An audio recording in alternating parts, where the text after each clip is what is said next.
Greetings. I'm Dr. Joe Triani, a Riverside resident and also advisor to the Riverside Township Mental Health Board.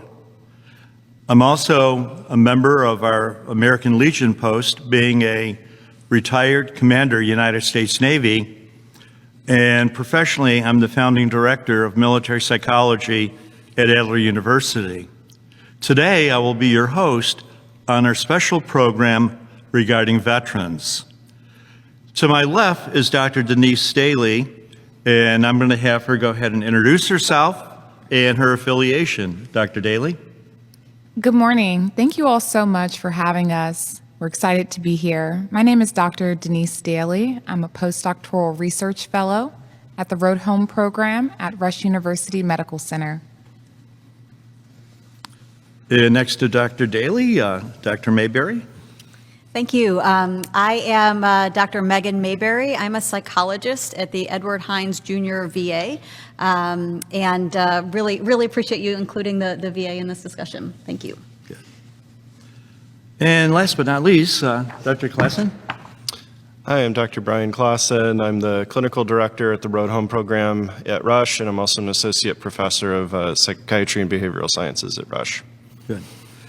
Well, first of all, I welcome all of you here today to our beautiful Riverside Township building, which I learned a little earlier is 130 years old, but in great shape.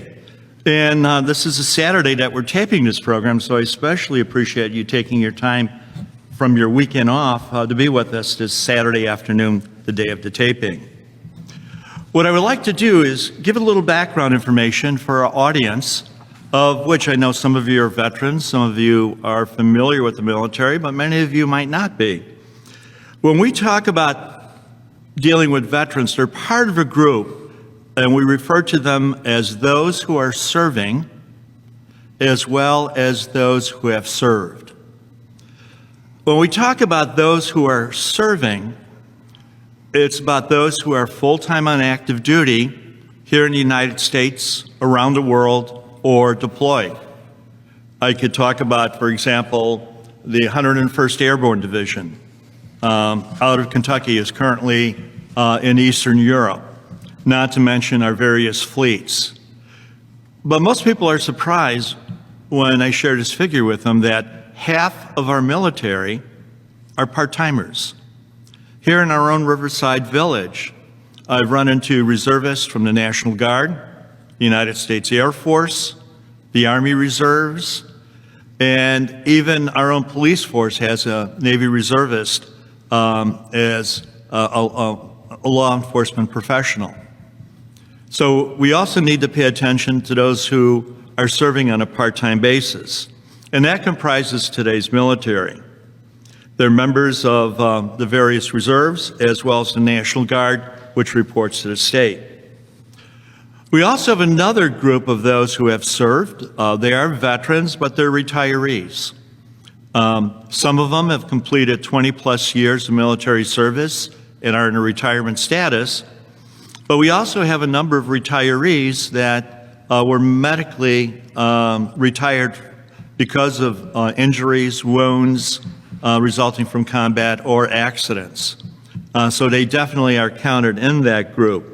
And of course, we have those who have served in any capacity: National Guard, reserves, active duties, and they're now all referred to as veterans. Also, I want to take a couple of minutes about talking about where did these veterans come from. Well, we have various military branches, which have expanded over the last couple of decades. Of course, we have the founding of the Army, United States Army, in 1776, as well as the National Guard, which at the time was called the militia. So the oldest branch of the service and the largest branch is the United States Army. Soon afterwards, we saw the establishment of the United States Navy. And one of the first ships, the USS Constitution, still an active duty Navy ship, can be seen in Boston Harbor. In a tavern in Philadelphia, which some people say is most appropriate, we saw the establishment of the United States Marine Corps during the Revolutionary War. Post-Revolutionary War, we saw the establishment of the Coast Guard, which was under the Department of Transportation and is now part of the Department of Homeland Security. After World War II, we saw the establishment of the United States Air Force. And most recently, we now have the United States Space Force, which was established, I believe, 2 or 3 years ago. So these men and women who have served in one, and some of them more than one branch of the United States military. Let's talk about those who have served, that is our veterans. And we're going to be informal. Well, drop the doctor title. We all know we're doctors. And I'm going to ask Denise, do you have any information that you could share regarding how many veterans are there? And most interesting, how many veterans are women? Absolutely. So currently, we have a rough estimate of 20 million veterans who are residing in the United States. We have roughly 500,000 veterans who reside in the Illinois area. So we have a huge need to provide services to this population. It's estimated that 10% of our U.S. veterans are women, and that would result in roughly 2 million women who are currently living in the United States. Thank you. Thank you. Before we start talking about mental health issues and mental health complications, I just want to draw attention to some of the other issues that are there. The American Legion magazine, for example, a couple of years ago had an entire issue devoted to Agent Orange. More recently, another issue was devoted to what has been referred to as the smoke pits, or the smoke damage that some of our veterans experienced while deploying in Afghanistan. And historically, veterans have been exposed to toxic substances, and there was recently this passage of an act to honor those and get help for those who were exposed to toxic substances. And these are medical programs that are in the Veterans Administration. And historically speaking, again, just to review, veterans have had medical issues associated with Agent Orange from Vietnam, including late onset Agent Orange.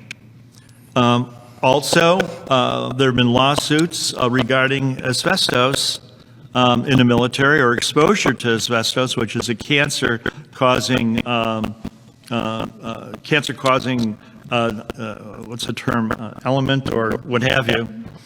Of course, if we go back decades, our U.S. Navy ships were wrapped with asbestos and our tanks were wrapped with asbestos. And these are, again, materials that, in fact, are cancer-producing. We all know about Gulf War I when it occurred, 90, 91 into 92. And there's a condition that's been officially recognized called Gulf War Syndrome. And then most recently, as the American Legion magazine titled, we have the issue with the burn pits or respiratory problems. And now toxic drinking water at a United States Marine Corps base up on the East Coast. I believe it was Camp Lejeune. But these are some of the medical conditions that our veterans are experiencing. And this is in addition to their wounds, amputations, blindness, some of them direct result of enemy action or accidents, and some resulting from medical conditions which are currently under treatment for. We here in the Chicagoland area, we have one veteran. In fact, we had him out at the university to speak, and he was a triple amputee, both arms and one leg. And it's kind of interesting because his job these days, he goes around and speaks as a motivational speaker.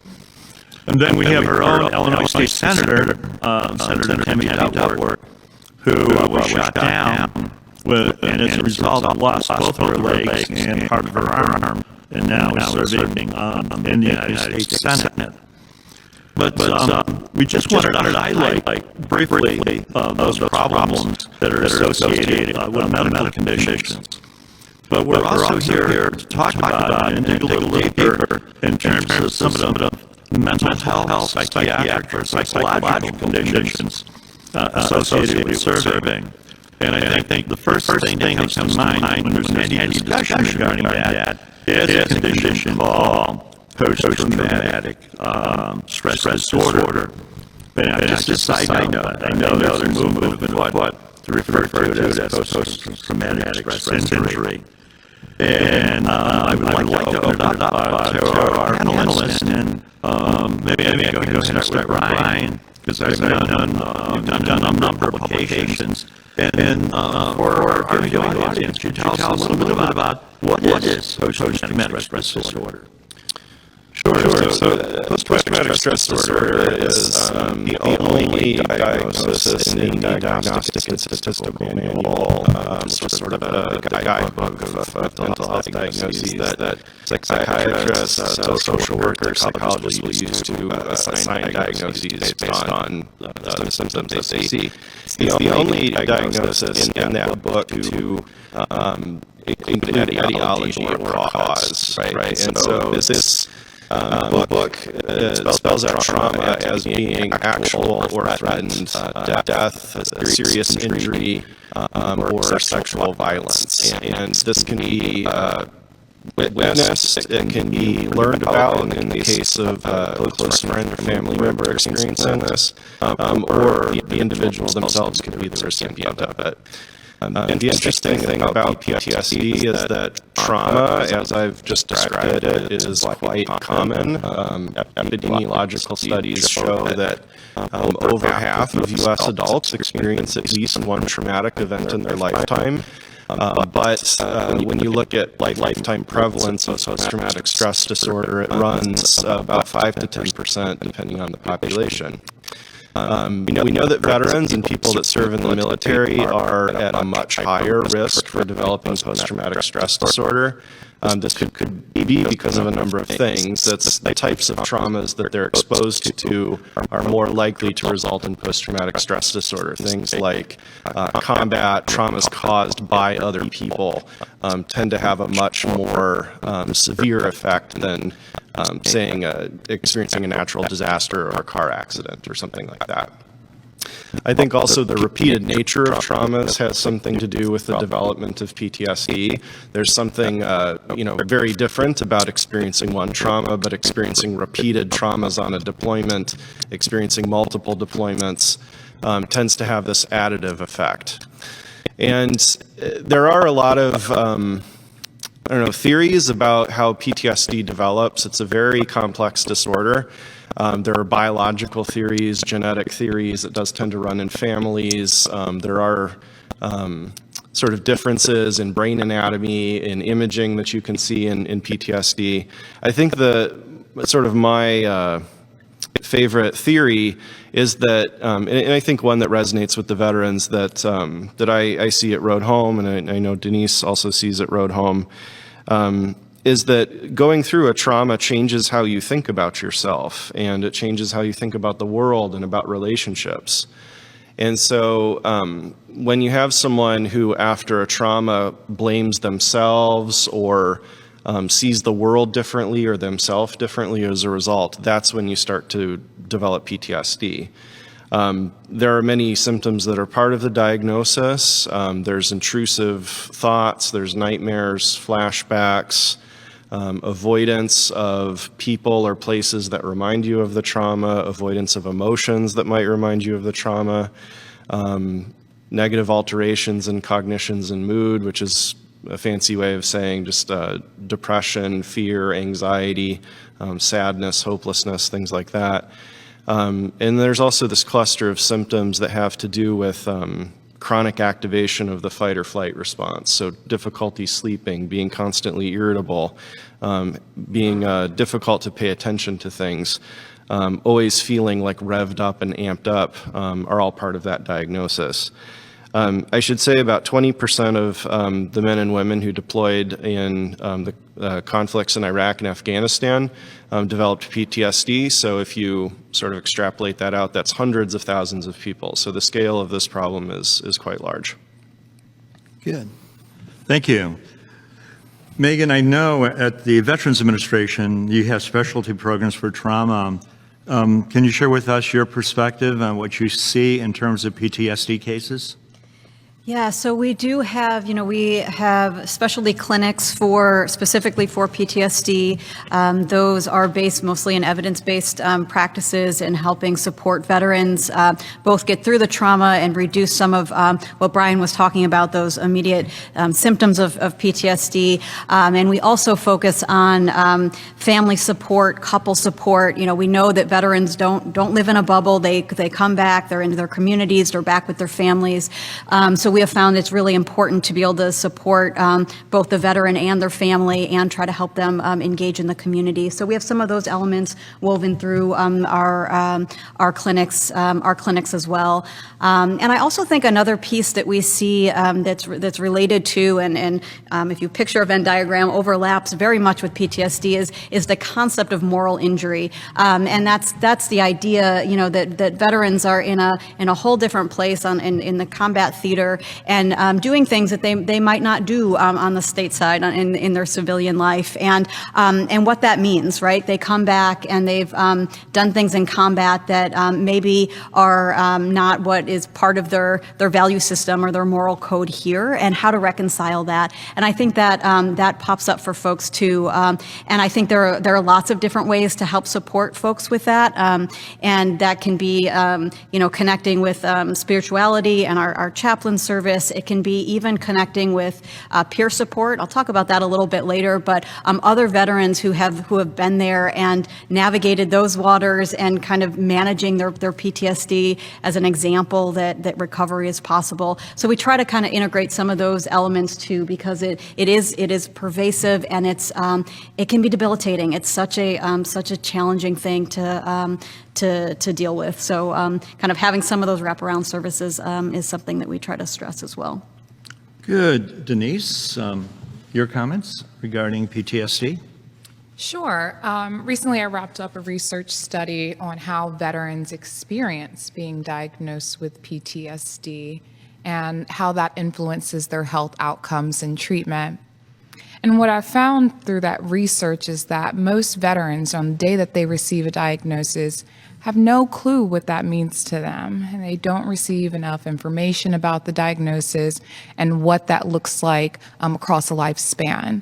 So they felt very much under-equipped to manage their mental health condition independently.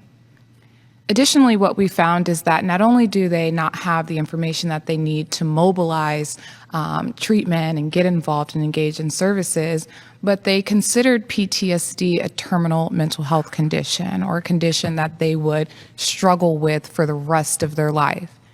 And what we know as clinicians is that's simply not true. There are evidence-based practices and treatment options available that significantly reduce the amount of impairment caused by post-traumatic stress disorder. So that was something that we've spent a lot of time talking about, the Road Home program, how to engage veterans and provide psychoeducation to promote health equity. How do we get connected to marginalized groups of veterans who have historically not had access to care and treatment, and also embody a lot of negative stigma about not only mental health care, but mental health providers. And what we found is that oftentimes there are cultural elements that can influence some of these stigmas, but there's also a cultural aspect of serving in the military and being discouraged about seeking mental health care that us as clinicians were up against. So it's really such a dynamic challenge to engage veterans in mental health care services, but I have found that most clinicians are equipped with the skills that they need and also very motivated to serve veterans. It was earlier mentioned moral injury, and I remember a lecture given by a psychiatric social worker who himself was a Navy brat, grew up on Navy bases, And in teaching his social workers, this is down at the University of Chicago, he said, remember, when you work with veterans, they have seen things they would not want their family to see. They have heard things that they would not want their family to hear about. They've experienced things that they would not want their families to experience. And the last comment was, and they've done things that they would not want their family to know about. And again, it ties into some of the earlier discussion regarding moral injury and the realities of war. I know we were talking about PTSD, and that was a diagnosis that was established in the DSM in the mid-1980s. But you could go back to the Civil War and see it was referred to as the soldier's heart. In World War I, it was called shell shock. In fact, Alfred Adler, who the university was named after, was an Army psychiatrist running shell shock hospitals during World War I.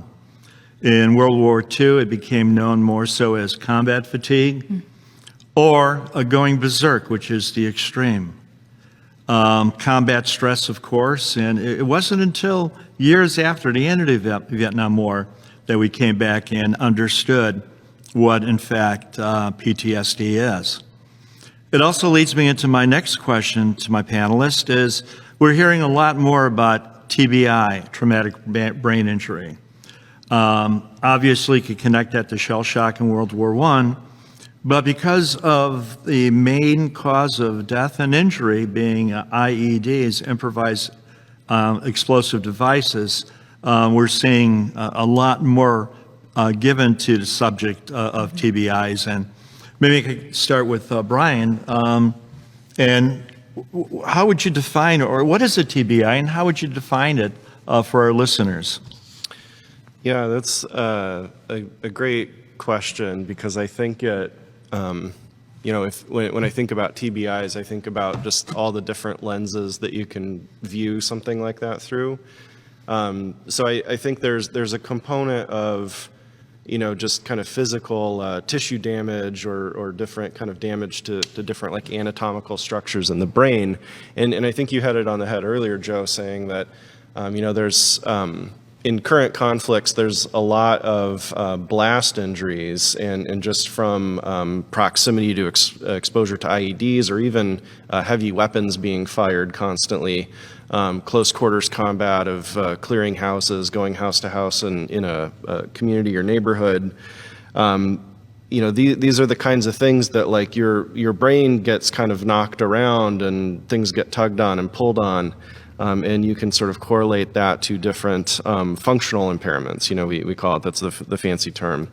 So I think as a psychologist, I'm much more attuned to the difficulties in living that a traumatic brain injury can cause. So it's things like being unable to pay attention, being unable to concentrate on things, struggles with what we call executive functioning. So being able to plan out tasks or focus on completing a task all the way through, so setting goals and things like that. We do also know that TBI is quite common in veterans. So I think, I saw some estimate earlier that maybe 11 to 23% of OEF and OEF veterans have been diagnosed with TBI, and that I think accounts for maybe 350,000 instances of TBI since the year 2000. So again, along with PTSD, this is a pretty large-scale problem. I think the other thing I would say is that kind of like most things mental health related, and I very much appreciate Megan's comments earlier about moral injury, is that PTSD, moral injury, TBI almost never exist in isolation. They're almost always connected with each other, right? Because I think if you have somebody with a traumatic brain injury, there probably was some sort of combat exposure or blast injury that caused that, but it also may result in PTSD. So I think Venn diagrams are a great way to look at this, that a lot of what I said are sort of signs or symptoms of TBI could also be said to be signs and symptoms of PTSD as well. Megan, I was at a presentation a few years ago, and at the presentation, they said there were about 1,600 veterans in the Chicagoland area that are registered and diagnosed as having a TBI. And of course, the Veterans Administration hospitals have developed specialty programs. And can you take a moment to comment on that? Yeah, so we do have specific programs that focus on TBI and polytrauma, so multiple traumas, often both emotional and physical. Like Brian was saying, they don't happen in isolation. So really having these, again, these wraparound services. I think that there's, one perspective. We try to help manage the hard parts that are going on. Of course, we go through diagnostic assessments and imaging and all of those pieces to try to understand what's going on. And then, the VA has a lot of different spokes to support these folks in different areas, right? So just because you have a TBI, it is not game over. That does not mean that you are forever can't engage in your life, right? So we work on, we have a specific program for helping folks in education, pursue their education, get back into the workforce, be able to learn techniques to manage and sometimes even live with some of the symptoms that a TBI comes with, and have that not take over kind of someone's life. So they're still living a life that they value and that have things that are really important to them. So I think, mostly with work, with school, with some of these folks, learning ways to manage day-to-day life so that they can feel successful and engage as much as possible. So I think, the polytrauma TBI clinics have, both the narrow focus of really treating the brain and seeing what's happened, and also this larger view of being able to support case management and being able to engage in your life, even with a TBI. Often you can't talk about one without the other. If you talk about TBI, you're going to talk about PTSD. And maybe the PTSD is not connected to TBI. But if I was out there listening and I knew very little bit about this, I guess my question would be, what are the prognoses? Do people recover from PTSD? Do people recover from TBIs? I've heard cases in my own circle of veterans here, and of course this goes back a few years that, oh no, he died with his PTSD, or the TBI was an impairment from this point on. And maybe you can enlighten us a little bit about, the hope, the prognosis, and, some of the things that are needed in order to have a recovery. Sure. Do you mind if I Sure, comment go on ahead. this? One thing as a family member and a loved one to someone who sustained a traumatic brain injury, Dr. T, we've had a lot of conversations about the care that we provide for my brother, is that there's this miscommon notion that TBI is a single event episode, but really it's the start of a disease process. And it definitely changes over the course of a lifespan and as individuals age. So one of my recommendations as a clinician is to establish care early on, get frequent and often routine neuropsychological testing to identify where your current level of functioning is, and also to monitor if there are any changes as you live your daily life with chronic stress, as we all thrive through, or try to figure out how to thrive through a pandemic. Being activated, experiencing chronic stress can complicate a traumatic brain injury. And other recommendations would probably include some of the EBPs that are available for traumatic brain injuries, such as SMART CPT, which is a hybrid between PTSD treatment and cognitive interventions to help supplement some of the debilitating symptoms of a TBI.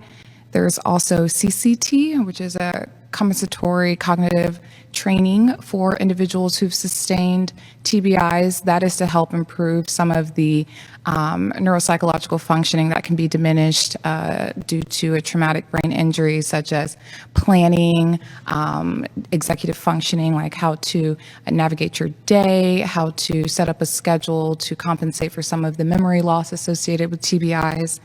And there are other complementary and alternative interventions as well, such as music therapy, hyperbaric chambers, and there's a lot of innovative research happening in those areas as well that can supplement treatment options. But even if you're not experiencing extreme stress related to your injury now, it's good to establish that care just in case in the future there does become some type of difficulty. Yeah. Megan, anything you would like to share regarding this subject? Prognosis? Yeah, I don't know if I'm going to be able to list a statistic off the top of my head. You Denise, you might have that more on hand. But I will say that, in the context, we know that we have treatments that work, right? We know that for a lot of veterans, we have things that can help with both TBI and PTSD. This is a heavily researched area. We know through research that we have good treatments that can be helpful.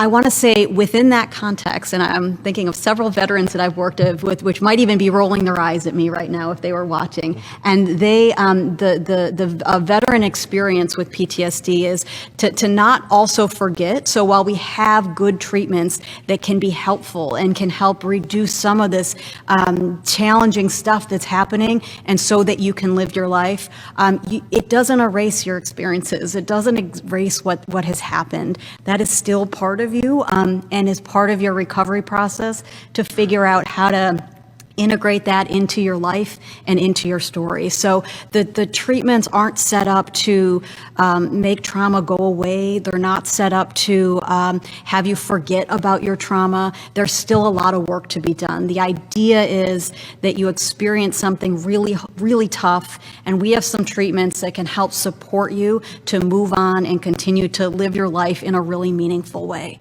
So I think that would be my add-on with that. Brian, I'm well aware of, I've started reading some of the research studies you've done at Rush. Rush University Medical Center Road Home program has published over 50 peer-reviewed research articles, and they have an entire research section for the Road Home program, which is giving us some good cutting-edge feedback. So, Brian, let me go ahead and turn it over to you and again, talk about PTSD, TBIs, what you guys have learned, possibly what you're looking at and studying, with studies underway. Oh yeah, sure. I think I'll just start by echoing what Denise and Megan have said. Is like treatment works. Like we have, I think, I think it's just deeply unfortunate. And if I could go back in time and sort of unravel things, I would really try to work more on the kind of stigma and this like cloud that has descended over PTSD and TBI. And like I very much appreciate what Denise said earlier about the experience of receiving a PTSD diagnosis is sort of viewed as this terminal condition, and it does not need to be. There are things now that exist that can really help move the needle.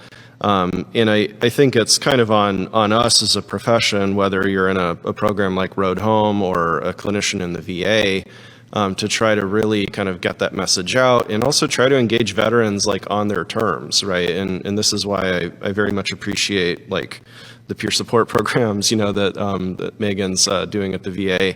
But also programs like Road Home, where we'll move mountains to try to get folks engaged in treatment, whether it's traveling, putting them up in a hotel while they're with us, all of that stuff, because we believe so much in what we're doing and we have the evidence. I can just cite a couple things, in a program like Rush, which isn't all that unique. I mean, we're doing some pretty cool things, but I think I want to highlight these are things that are going on in a lot of VA medical centers and in a lot of other academic centers in the country as well. But, we have a 2-week intensive outpatient program for PTSD, and we've been running it for years, and we know that within 2 weeks we can reduce PTSD and depression symptoms significantly, meaningfully within 75 to 80% of people that are in the program. Even 50% of those people fall below diagnostic criteria for a PTSD diagnosis. So even in a program like 2 weeks, we can make such rapid progress through intensive psychotherapy, group therapy, art therapy, acupuncture, all of those things kind of have this synergistic effect and really moving along somebody rapidly. I think this is something that was probably inconceivable like 20 years ago. And so it's just really nice to be a part of that and kind of spread the news. I will say we're looking very hard at what we can do to augment this treatment. So we're looking at doing repetitive transcranial magnetic stimulation. This is a really complex thing. I really don't understand it, to be honest. It's just like jump-starting someone's brain with a powerful magnet, right? So that they are better able to absorb the information that they get in sessions. They're better able to access memories. They're just better able to participate in their treatment. This is a clinical trial that we'll be rolling out at Rush pretty soon. The other thing we're looking at is stellate ganglion block, which is injecting anesthesia into a bundle of nerves in the neck, which connects to the amygdala.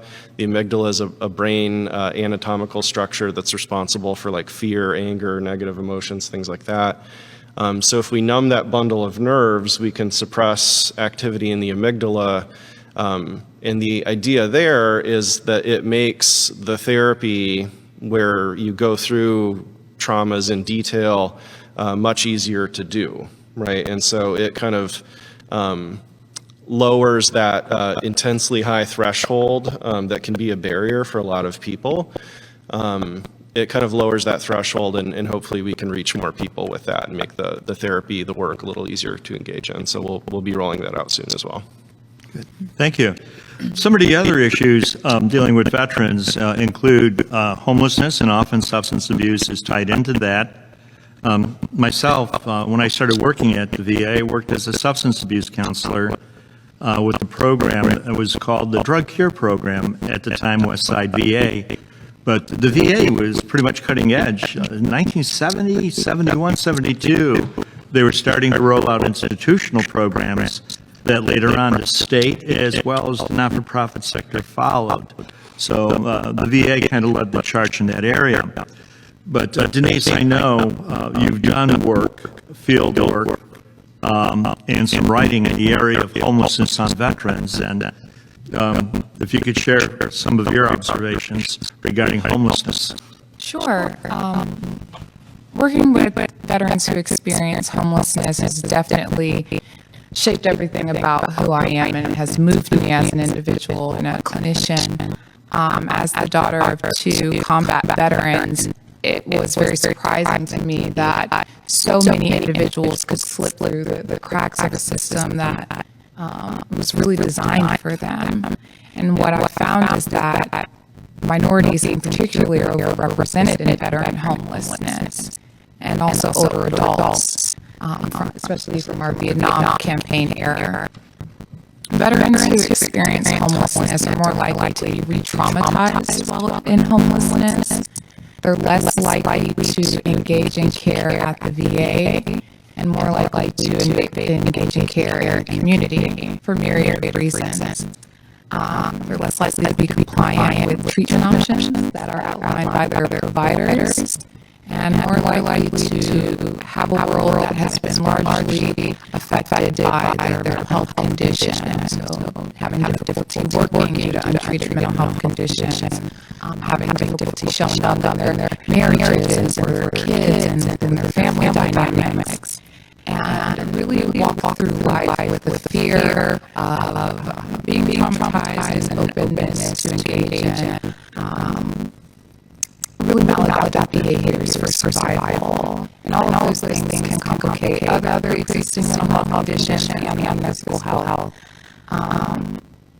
we're working very hard to connect veterans who are experiencing homelessness and with evidence-based treatments and some innovations that are available. Myself have been a part of a lot of public health campaigns to increase complementary and alternative medicine for veterans who experience homelessness, as therapy, music therapy.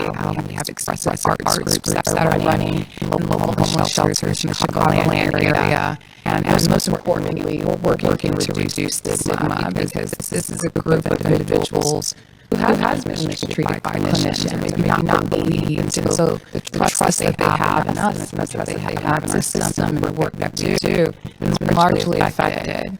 So myself as a clinician and also my team at the Road Home program, we're doing a lot of outreach right now just to rebuild that trust. Show them that we are people that can show up for them, give them a space to show up and express the experiences they've had within healthcare settings that have been less than positive. So we're really working hard to not only rebuild trust, but also provide accurate diagnosis. Oftentimes there's misdiagnosis or misdiagnosis that can result in individuals kind of leading their lives with untreated mental health conditions, and that's where you get the substance use because people are coping in the best way that they know with the tools that they have to feel better. And I know the Veterans Administration has a number of specialty programs in this area. Can you share with us from your perspective the type of programs you have to address homelessness or substance use, or maybe some of the other issues that we haven't mentioned so far? Yeah, so let me think how to be concise and succinct here.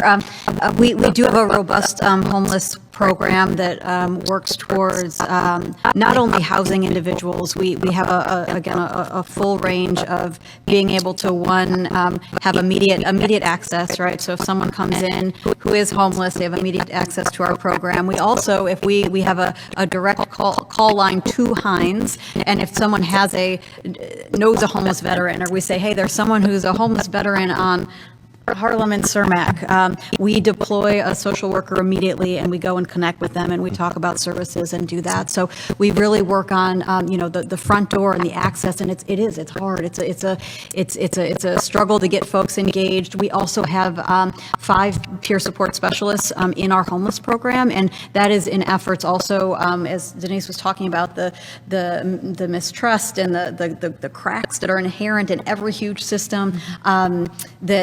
The peer supports often try to say, hey, I've been there. I know what this road is. I'm going to walk down this road with you, and we're gonna get you set up. And so I think we work towards that front end. We have a lot of resources. We work. We have transportation resources and housing, and even getting the moving supplies and getting people furniture and set up and food, and so it's a well resourced program for as far as homelessness goes. The VA has a lot of treatment with substance use. We have all across the spectrum, right? So we have traditional outpatient care, meaning you come in and work maybe in groups or with a therapist. We have more intensive, where you might be coming in a couple times a week to help maintain sobriety or figure out what your goals are related to substance use and how to support you to get there. And then we have a 21-day residential program, at least on the Hines campus. So we do have a range of substance use treatments for that. And I do want to say, too, that, Hines also, there's a significant amount of veterans that also have been diagnosed with serious mental illness. So that's psychosis, schizophrenia, bipolar. Those are debilitating disorders that can be really tough and also treatable, right? So we have a pretty comprehensive wraparound treatment program with this. We have several programs, like, we have the Psychosocial Rehabilitation Recovery Center. We have case management that goes out to people's homes and communities to try to help them engage and support. We have an early psychosis intervention team that tries to connect, also getting folks into the workplace. So we have a robust treatment wraparound service for those folks also. I always like to put in a plug for that population too, because it is pretty significant, and there is also, you know, treatment that works and can help support those folks. And I'm going to do also a quick plug, and then I'm going to stop talking. With folks that are struggling with suicide, that has been a VA top issue for a long time. It is a lonely, dark, tough place to be, to think about taking your own life, and VA has a lot of services to help connect. We have an intensive outpatient service that can you know, keep you out of the hospital if that makes sense in your goals, but also really work towards getting your life back on track. There's specific evidence-based treatments specifically for that can be really meaningful and helpful. We have a dialectical behavior therapy program, which is also targeting that in addition to some other challenges. So that is another area that we are really dedicated to providing support for veterans. It's often said that the forgotten persons are the partners, the children, the families. And I know with the Road Home program, an important cornerstone is engagement of the families. Brian, if I could have you talk a little bit about what you see in terms of the impact on family and partners and what the Road Home program is doing to address that. Yeah, I think it's, you know, I'm forgetting who said it earlier, but I appreciate, like, there's veterans don't exist in a bubble, right? They're part of families, they're part of communities, they're part of social networks, and so I think as much as we want to provide really excellent high quality services to the veteran themselves or service members, I think it also makes sense to include the spouses, the children, the parents, the siblings, right? Everybody in the veteran social circle. And just reflecting on some of my personal experiences as a clinician, I cannot tell you the number of times that I've worked with veterans that have, after a successful course of PTSD treatment, will lean forward in their chair and say, my wife doesn't know any of this, right? Or, I don't know how to, like, I'm feeling so much better, but my kids are scared of me. How do we talk to them about how I'm different now, but I'm not out of the woods. I'm not fixed, and so I think it's, and also from like an empirical perspective too, I think the literature is pretty clear that I think one way of engaging veterans, because we've talked about stigma, we've talked about how difficult it is to get people to show up for treatment and really go through with it. I think having family buy-in is empirically one of the best ways to do that, right? If you have a spouse and kids and parents and siblings who are all on board and are really on the same page with the veteran, things are much better, right? They attend treatment, the outcomes are better.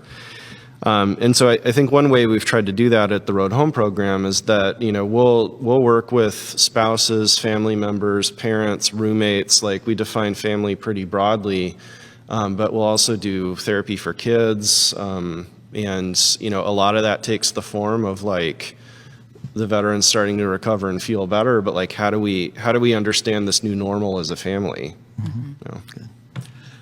Denise, you kind of have a unique perspective. You're a doctor in clinical psychology. You specialized in military clinical psychology. Your mom recently retired from the United States Navy. And your father was medically retired from the United States Army Special Forces. Where does that put you? In a very rough place, especially during those Army-Navy football games. There's a lot of difficult conversations that come up when you are in a veteran family or just care about someone who served in the military. You don't want to see your loved one struggle. It's a very difficult experience. One thing that I absolutely love about being at the Road Home program is that access to care is really emphasized. So when it comes to getting treatment and getting care, the family is considered, and family can be somewhat of a broad term for individuals who receive care at the Road Home program. So there's not just access to care for active duty reservists, National Guard, veterans, but also their family members as well. And some of the services that are available are very much inundated in access in the community. So for children of veterans or service members, they're able to get neuropsychiatric services through the Road Home program. You might find a wait time for neuropsychiatric assessments in the community is up to a year. And that takes a lot of stress off of parents who are concerned about their kids and how they're doing, but also have their own individual things to work on in treatment. There's another statistic that shows that individuals who have supportive family systems are more likely to complete treatment. So increasing access to care for the family only better serves our veterans with helping that they'll have successful treatment outcomes and the services that they engage in. So absolutely, you cannot serve a veteran without trying to understand their social context and the people who are in their lives to support them. So who's going to win the Army-Navy game? It depends who's going to get me a better Christmas present this year. We have another 5 minutes, and I want to take some time in having our guests talk about the programs they're affiliated with and what services are available. I know here in the Riverside Township area, we have a vet center right up here on Harlem Avenue on the Forest Park side. And of course, we have Hines Veterans Administration Hospital in the area. But the Chicagoland area has 3 VA hospitals, one up by Great Lakes, and of course, Jesse Brown VA. And if you're interested about the name Jesse Brown, a movie was just released called Devotion, and it's about Jesse Brown, who is the first African-American Navy fighter pilot, and what occurred during the Korean War. So if I could have you talk a little bit about the VA and how do people access services, or how does one go about stepping forward and saying, I need help? Sure. So, I think if I'm going to be honest with this, the front door to the VA can sometimes feel heavy. Right? It is a huge system that has processes to go through, right? So your first step is to go through eligibility, right? It's late. You can do it. You can come into Hines. You can do it on the phone. You can do it on your computer. There are multiple ways to do it, but the first step is just to submit your DD-214, get in the system, right? Once you're in the system, then it is much easier to navigate, right? So first step is you can Google Hines VA eligibility. It's pretty laid out right there on the internet. You can just come into Hines and say, I want services, right there at the front desk, and we'll help you with that. Then the second step, specifically with mental health, my first recommendation would be if you're already seeing your primary caregiver, talk to your doc, right? Talk to your primary care doctor about anything that you're worried about, any changes that are happening, and they can help you navigate the system and get you into any kind of specialty care that you might need. If you're saying my primary care visit isn't for another 2 months and I am just struggling right now, you can always call our mental health intake. I'll give you that number if you want. It's 708-202-8387, extension, I think, 23446. So you call the intake number, they will set up an appointment with you, and you can get in very quickly.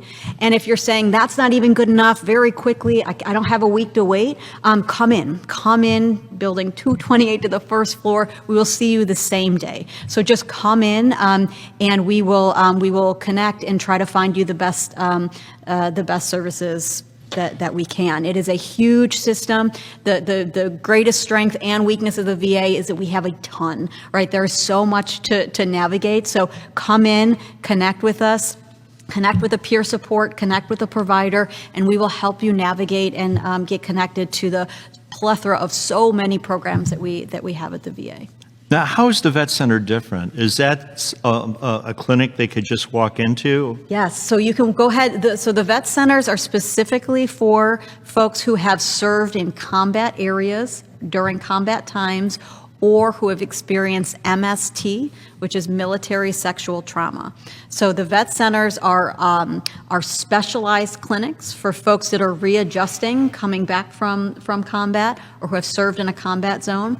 The VA and vet centers have, the vet centers have some relationship with the VA. They come to our treatment planning meetings sometimes. They're connected, but the VA cannot see your records at the vet center. It is separate. So it is your medical records or any records you have at the vet center do not translate into the VA. Those things are kept separate. They have groups. They have a lot of veterans on staff at the vet centers to help support, and they also do a wonderful job, just like Road Home does, with integrating families and children and that piece too. So the vet centers are a great resource. Good. The Road Home program is based out of Rush University and Medical Center. In the last year, Rush was awarded the distinction of being one of the top 25 hospitals in the United States and one of the top 3 hospitals in the state of Illinois. It was also recently recognized by the Wounded Warriors Foundation with a significant grant to help pay for services offered through the Road Home program. Can you tell us a little bit more about the program, what's available, and how would somebody access those services? Yeah, I'll start with access. We have, as Joe mentioned, a physical clinic on the west side of Chicago, or the West Loop in Chicago, on the Rush University Medical Center campus. We also have a satellite clinic in Effingham, Illinois, which is downstate, and that's headed up by Dr. Blake Schroeder. He's proud alumni of Adler University, and Joe taught him a long time ago. But yeah, great guy.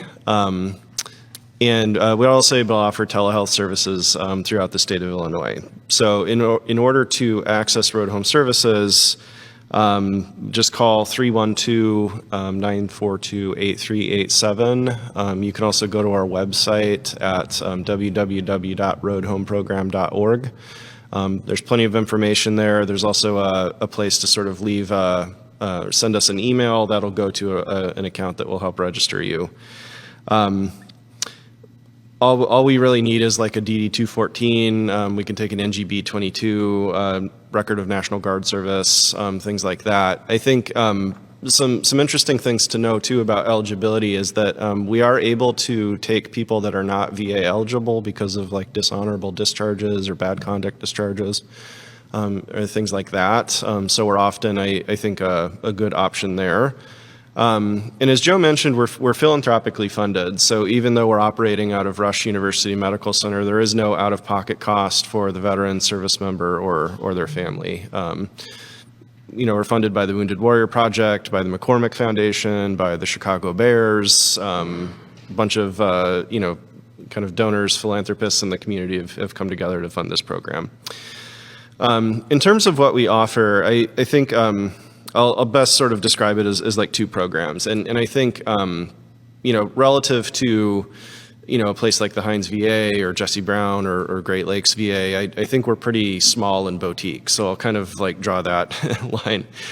We're pretty like mental health focused. And so for things like Agent Orange or Gulf War Syndrome, like we are not equipped to serve those things. We're sort of a PTSD, TBI, invisible wounds of war is kind of what we call it. But we have an outpatient program that is a traditional outpatient program. It's primarily psychotherapy. We do have medication prescribers available, also wellness services, so things like mindfulness, art therapy, yoga, things like that. I think what we're most known for, though, is our intensive outpatient program. And this is a program that's 2 weeks long. It's PTSD focused, focused on either combat trauma or military sexual trauma. And about 95% of the individuals we serve with that program actually travel to Chicago for that program. So we're not serving local people necessarily, although plenty of local people do participate in the program. And, we'll cover airfare, lodging, housing, food, all that stuff. So we're kind of, as is like a theme of today's discussion, I think, has been barriers, stigma, things like that. We're really trying to put a lot of resources into moving mountains to get people into like a specialty program like ours. Good. We're almost out of time. We've got one more minute to go. I would like to thank our panelists again for taking time off on this Saturday, coming here and sharing your knowledge about veterans, families, and most important of all, the resources that are available for those not only in the Riverside Township community, but in the general area.